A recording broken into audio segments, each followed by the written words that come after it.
নমস্কার বন্ধুরা, স্বাগত আমাদের চ্যানেলে। আজকে আমি আপনাদের হাওড়া জাগ্রত রক্ষাকালী মায়ের অলৌকিক কাহিনী সেই বিষয়ে কিছু তথ্যাবলী প্রদান করব।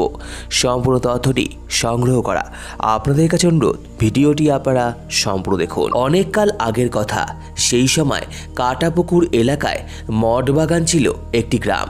কাছাকাছি ছিল সরস্বতী নদী। সেই নদীপথে অনেক রাজারা এবং জমিদারেরা ব্যবসার জন্য বজরা নিয়ে যাতায়াত করতেন। নদীর ধারে মঠবাগানে এক সিদ্ধ পুরুষ কালীমায়ের আরাধনা করতেন।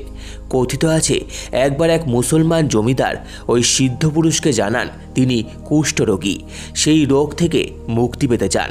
তখন সেই সিদ্ধ পুরুষ তার পায়ের ছোঁয়ায় মুসলমান জমিদারকে রোগমুক্ত করে দেন। বিনিময়ে ওই মুসলমান জমিদার সিদ্ধ পুরুষকে ধন সম্পত্তি দান করতে চান, কিন্তু ওই সিদ্ধ পুরুষ দান নিতে অস্বীকার করেন, বরং একটি মন্দির তৈরি করে দেওয়ার আবেদন করেন। সেই সময় জলদস্যু কালাপাহাড়রা হিন্দু মন্দির দেখলেই ভাঙচুর করতেন, এমনকি মন্দিরের বিগ্রহ ভেঙে লুটপাট চালাতো। একদিন কালাপাহাড়ের আগমনের খবর পেয়ে সিদ্ধ পুরুষ মায়ের মূর্তি লুকোনোর জন্য ছুটতে থাকেন। ক্লান্ত হয়ে পথমধ্যে কাটাপুকুরের পাশে বটগাছের তলায় রেখে আসেন। এরপর ওই সিদ্ধ পুরুষ এবং মন্দিরের মাকে কেউই আর দেখতে পাননি। পরবর্তীকালে মা কালী গ্রামের এক ব্রাহ্মণকে স্বপ্ন দিয়ে জানান তিনি কাটাপুকুরের পাশে বটগাছের তলায় আছেন। পরের দিন ওই ব্রাহ্মণ গ্রামের সবাইকে জানান স্বপ্নদেশের কথা। গ্রামের লোকজন কাটাপুকুরের কাছে বটতলায় মায়ের একটি কাঠামো খুঁজে পান।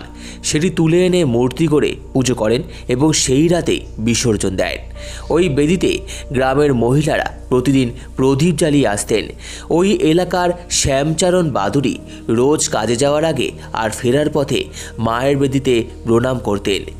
একদিন বেদিতে প্রণাম করার সময় শুনতে পেলেন ছোট্ট মেয়ের কণ্ঠস্বর, বলি, ও শ্যামা, আমি যে রোদ জলে পড়ে আছি, আমার একটা ব্যবস্থা কর।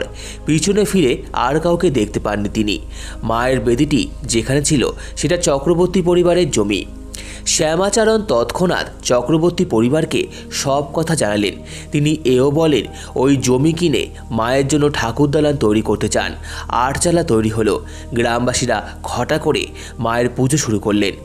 আটচালার সামনে আমবাগানে পণ্ডিত পুলিন বিহারী মণ্ডল একটি পাঠশালা চালাতেন। শ্যামাচরণ বাবু গুরুমশাইকে ওই আটচালাতেই পাঠশালা করতে বলেন। এভাবেই সময় এগিয়ে চলল। পরবর্তীকালে আটচালাটি জীর্ণ হয়ে পড়ায় শ্যামাচরণবাবুর ছেলে বৈদ্যনাথ বাদুড়ি টিন দিয়ে পুনরায় বানিয়ে দিলেন। মন্দিরে মায়ের পুজো আর পাশাপাশি চলতে থাকলো পাঠশালা। 1973 সালে টিনের আটচালা থেকে দোতলা কাঠাবাড়ি নির্মাণ করে শ্রী শ্রী রক্ষাকালী মন্দির প্রতিষ্ঠিত হয়।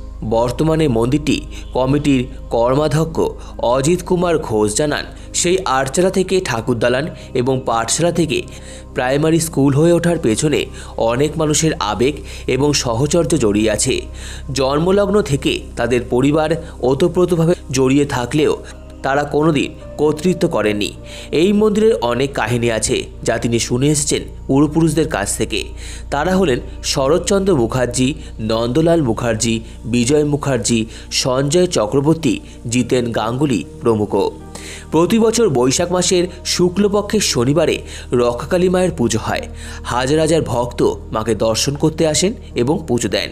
ওই দিন ভক্তরা স্থানীয় কাটাপুকুরে স্নান করে দণ্ডি কেটে আসেন মায়ের মন্দিরে। পুজোকে ঘিরে 1 মাস ধরে চলে নানান অনুষ্ঠান।